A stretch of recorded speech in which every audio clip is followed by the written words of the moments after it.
What's up, fellas? Had a loyal patron supporter that wanted my take on why women want to get with a beta male provider. Alright? What makes a woman a beta male provider seeker? So I came up with a few reasons why, guys. Number one, laziness. I can't tell you how many times I've dated women that had friends that got with dudes just so they can be with a stay-at-home mom. Because when you get with a girl, right, and this is why I tell you guys not to pillow talk. If any of y'all guys ever have a girl, what they do? They pillow talk and tell they friends business. Every girl I done got with pretty much done had a friend that was dying to be a stay-at-home mom, dying to be a lazy motherfucker, so they can raise the kid. So when a lot of these women go out to seek a beta male provider, they don't want to be in the fucking workforce. You guys are in the workforce, or most of you guys, or some of y'all guys are heading out. And for all you guys that's in school, let me tell you something right now. It's a reason why you see so many guys on YouTube teaching entrepreneurship and shit like that. Because we all had jobs, and we can tell you right now, it's some shit that you don't want to do. I'm gonna tell you that. Do what you have to do. I go back and work a job right now. If I lost everything, I go back and I'll be figuring out what's my next plan of action to do something else as an entrepreneur. But it's just pure laziness. Let me find a beta male provider, get knocked up with a couple of kids, and I can be a stay-at-home mom and do nothing. Raise the kids. Don't have to. Yes, raising kids is a job, but I'm telling you, it's nothing compared to being in the workforce, dealing with co-workers, dealing with a fucking boss riding your ass all goddamn day. It is nothing compared to that. Just rather be at home with the kids and take them to the park and walk around the park and all that other shit. That's what they want to do. Laziness. Be dependent upon a man. And when they get with a beta male provider, right, even though they're dependent on his financial success, we get married, I still got the leverage. Even though I depend on you and you got the financial success, I got the leverage still, because I know you don't want to walk away, pay this child support, leave the house, I get everything. So number one, guys, is always, to me, gonna be laziness. Find a man that's gonna take care of me so I don't have to go out here and deal with this workforce. All right, guys. Any of you guys that even got good jobs, even if you make 200 grand a year, 150 grand a year, just dealing with people is annoying. I'd rather be at home dealing with a couple of crying, well, not me, but most women would rather be at home dealing with a couple of crying kids, that's making a mess around the house, than just dealing with co-workers and boss. Y'all guys know, I don't got to tell y'all guys. Y'all know how it is to be in the workforce. Annoying as fuck, dealing with people and they bullshit. Number two, entitlement, guys. Raised with the belief that vagina is worth more than your companionship. That's what that comes from. She's entitled. I'm entitled to have a man take care of me because I have a vagina. I'm entitled to this. I'm worth more. I have more value than a man. So I'm entitled. That's what a lot of women reach out to look for a beta male seeker. They just think that we can cut all the minutia out. We can cut all the bullshit out. We ain't gotta. No. She thinks she has more value than a man. She's entitled to. So therefore, you should provide for her because she has more value than you. Any of you guys that are trying to get with a woman and you're in a relationship and you say, I'm content as a beta male provider, understand that this woman, this creature next to you, she thinks she has more value than you. Point blank, period. Just like I'm LeBron and you the 12th man on the bench. I have more value than you. That's what she thinks. Number three, simps. Guys throwing money her way.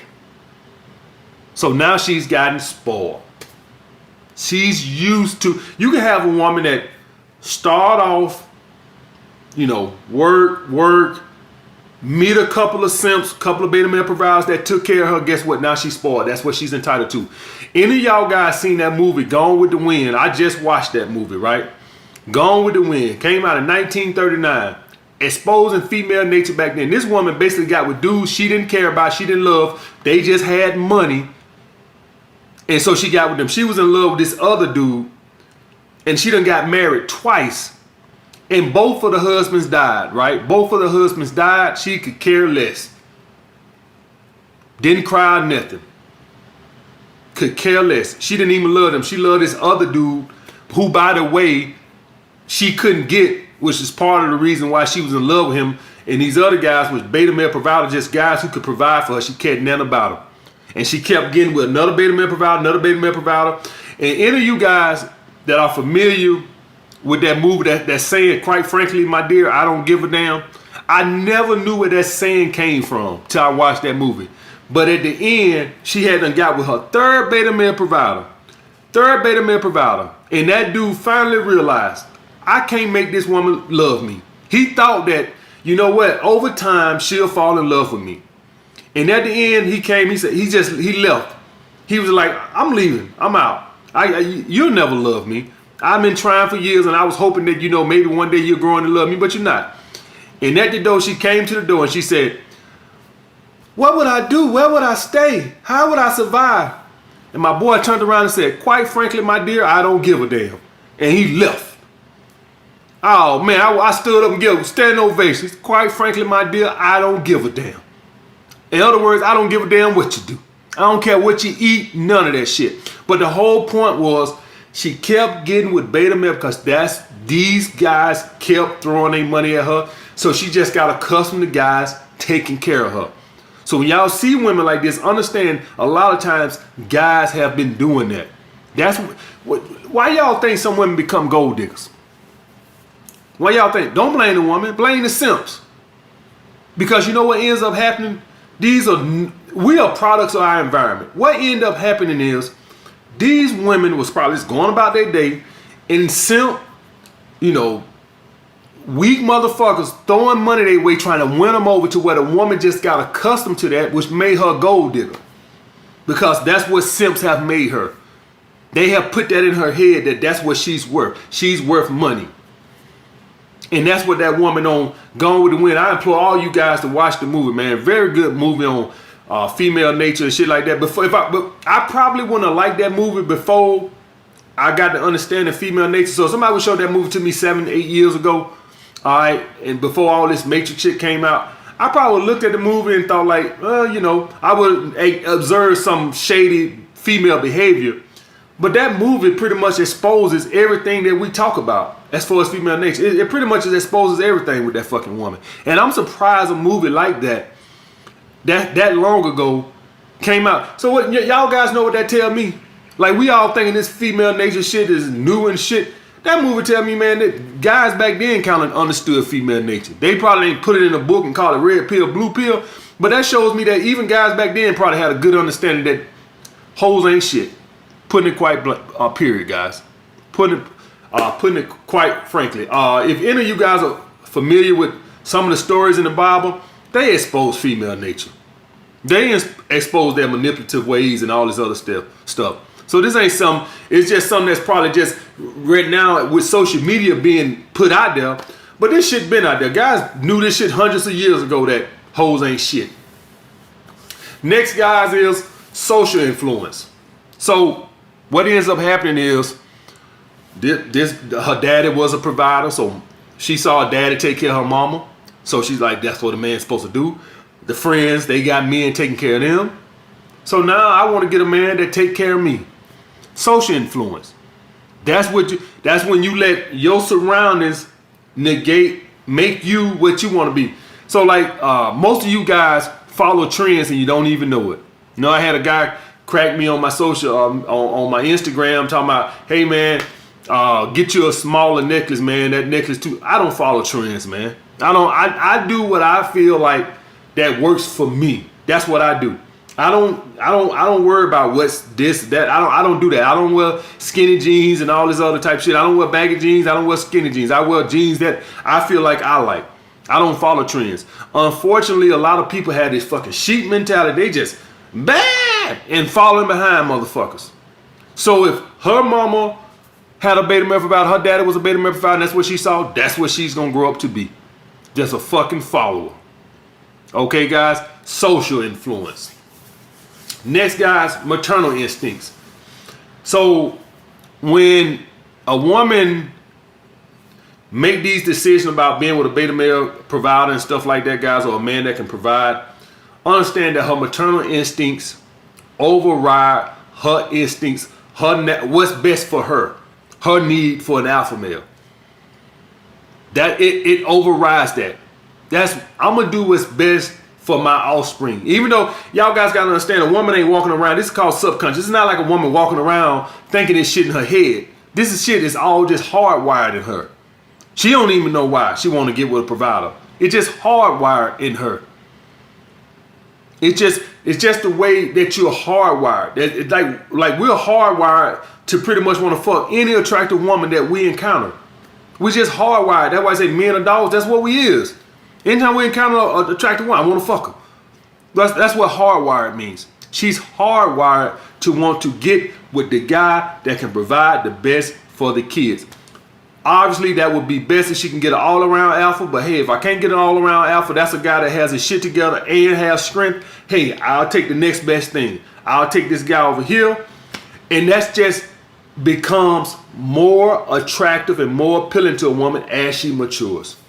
Just the natural course of things.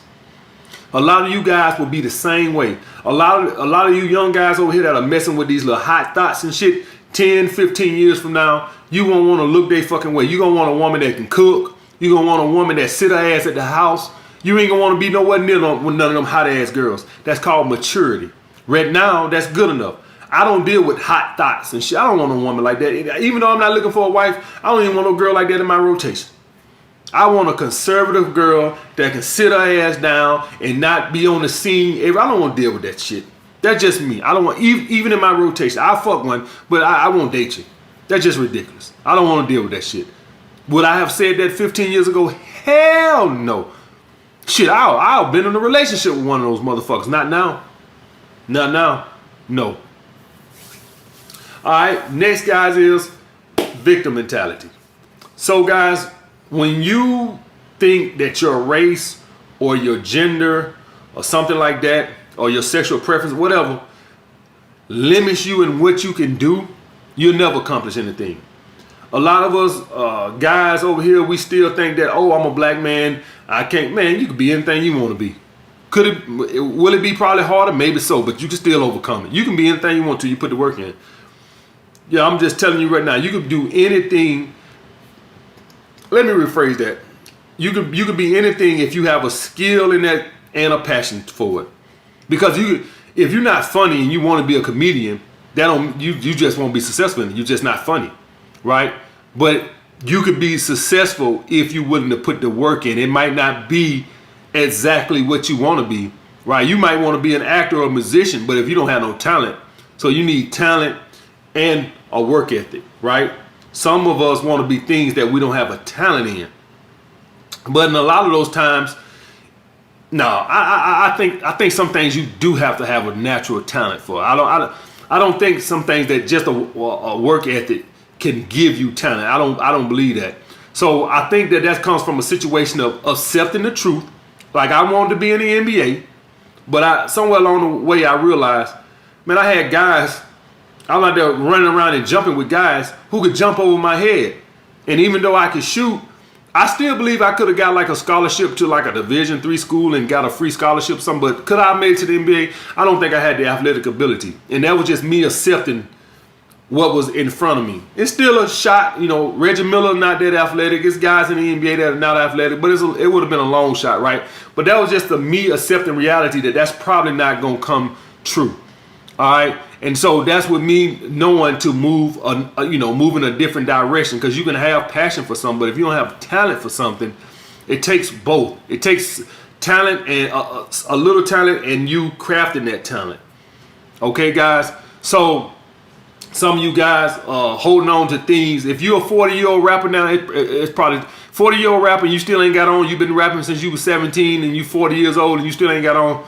It's time, bro. It's time. But getting back to the point, what I was talking about with the victim mentality, guys, some of these women just think that I'm a woman, this is a man's world, and so therefore I can't be successful. And we all know that's bullshit.